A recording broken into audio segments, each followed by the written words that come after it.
there was a special grace kneeling beside the tomb of Saint Padre Pio. Is something that kind of just made it very clear that if you give everything to me, I'll take care of the rest. And it was very clear to me at that point that I should join the fraternity. And I said, this has to be from God, because if you're deciding to go to a seminary in Nebraska, in the middle of a cornfield in Nebraska, instead of on a lovely Tuscan Villa in Italy, that can only come from God. After being accepted to the seminary, they informed me about the fact that I had to get rid of this debt.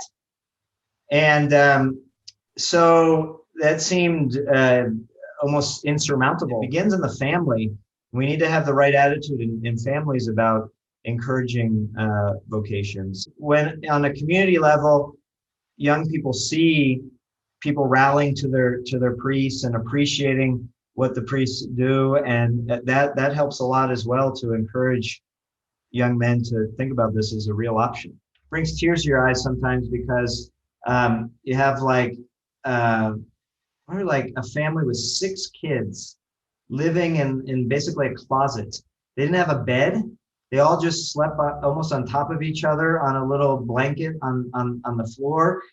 Horrendous. It smelled horrible.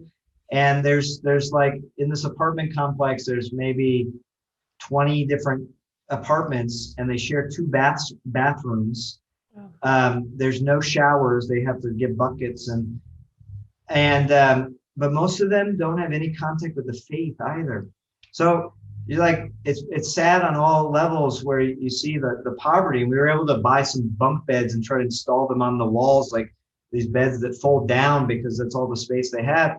And then trying to pray the rosary with them and give them some catechism and give them a little humanity. You know, God doesn't call us to be successful, just to be faithful. So, whatever little bit you can do each day, you don't necessarily hope to see someone turn their whole life around from one week to the next, but just plant a little seed.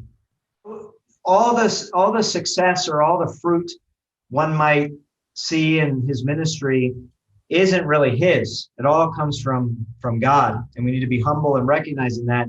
And he poses a little situation and says that, we might be tempted to become prideful and think that, oh, there's this conversion or this confession after so much time or whatever, when really the grace for that conversion or for that fruit came from some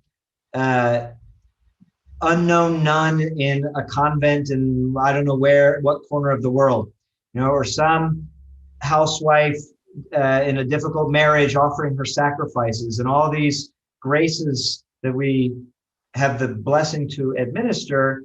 Really, they flow from the mystical body of Christ. Every little sacrifice has its role in God's providence, and we are contributors indirectly, spiritually, through what God brings to fruition further down the road. So, if we're generous with God, then He's going to multiply that generosity.